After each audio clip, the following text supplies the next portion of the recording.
I'd like to ask you to use your imagination and think how it would feel if you've spent the evening of studying for an exam.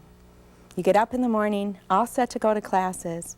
You go down, you get to your door, and it won't open. You think, oh, I can just use my back door. But you go to your back door, and that won't open either. It'd be pretty frustrating, wouldn't it be? That's the kind of frustration handicapped students feel when they can't get to class because of the snow. And that's the same kind of frustration I've felt when I've tried to get my scooter through the snow and it just short-circuited because it got so wet from the snow. Now, there are many reasons that campuses could be inaccessible, but what I would like to address today is the inaccessibility of this campus due to the uncleared snow. And you may think, this really is never going to affect me.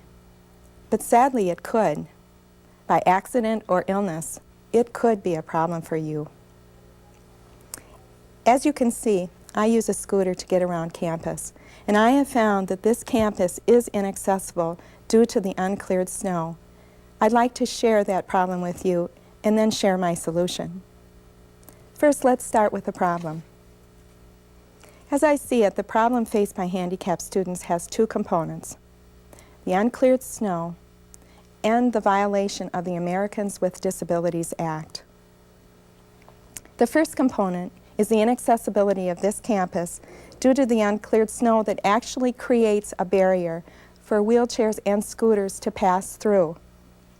Here in Wisconsin, we get an average of 43 inches of snow in any winter, and an average of 13 days of snowfall over 1 inch or more. As you can see, that would really create a significant barrier for those of us who have to use scooters or wheelchairs to get around. A fellow handicapped student shared his story with me. He is a quadriplegic. He has no use of his arms or his legs. He directs his scooter with a wand by his chin. He tried to get through the snow this winter, and he tipped over and was hurt. This is really unfair, and it's dangerous. Why should he have to jeopardize his life just to try to get to class? And why is it fair for him to be kept out of class when he has paid for classes out of his pocket just like you and just like me? I've heard the same kind of horror stories from several handicapped students, and the fact remains that the snow creates a barrier that we just cannot pass through. And that barrier really creates a significant problem for us.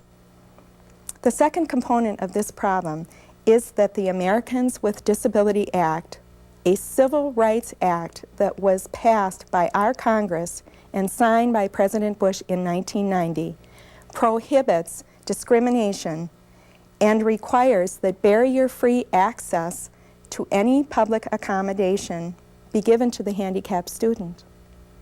The university is in violation of this act. Let me read part of it for you. People with disabilities have the right to full and equal access to any facility or accommodation of any public place. They have the right to make a request for accessible services by that public accommodation.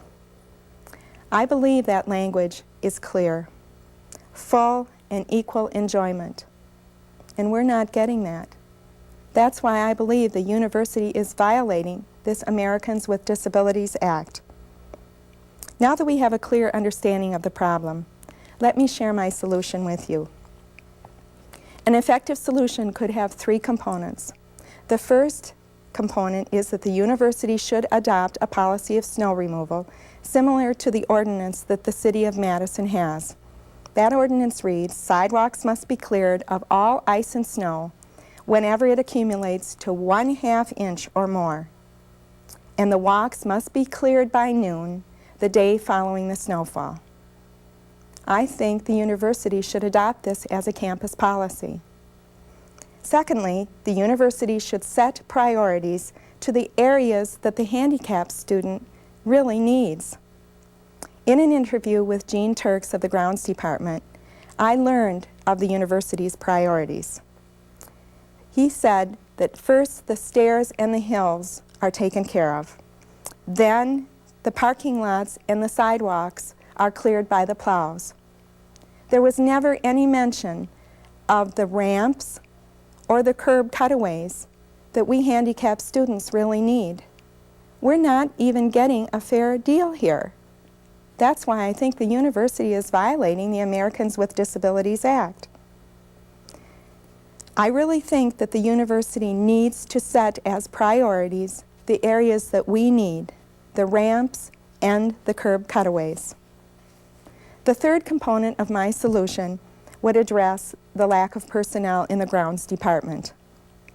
The university should hire a staff member who could focus on those areas that the handicapped individuals need to get around. Now, some of you may be wondering, how much would this cost? A 40-hour week at $8 an hour would be $16,000 a year plus benefits. The official published university budget is $1 billion. Surely they can find in a budget that big funding for $16,000 to hire someone who could make this campus accessible to all of us. In closing, I really believe that this is a workable solution. If the university were to go ahead and adopt this policy, they would then fulfill the requirements of the Americans with Disabilities Act, and then they would make this campus accessible, and full and equal enjoyment would be there for those of us who are the handicapped student. Won't you help me effectuate this change? Please consider signing a petition that would encourage the university to change its snow removal plan. I will have those petitions in the back of the room when this speech is finished. To end, let me share with you a quote out of a book, Access: The Guide to a Better Life for Disabled Americans. The disabled minority is not a closed society. While nobody would ever change skin color, anyone can join this minority by accident or by illness. Disability does not respect age, sex, religion, or social status. Every American should consider himself or herself an ally for the disabled person who is just seeking a video. Thank you.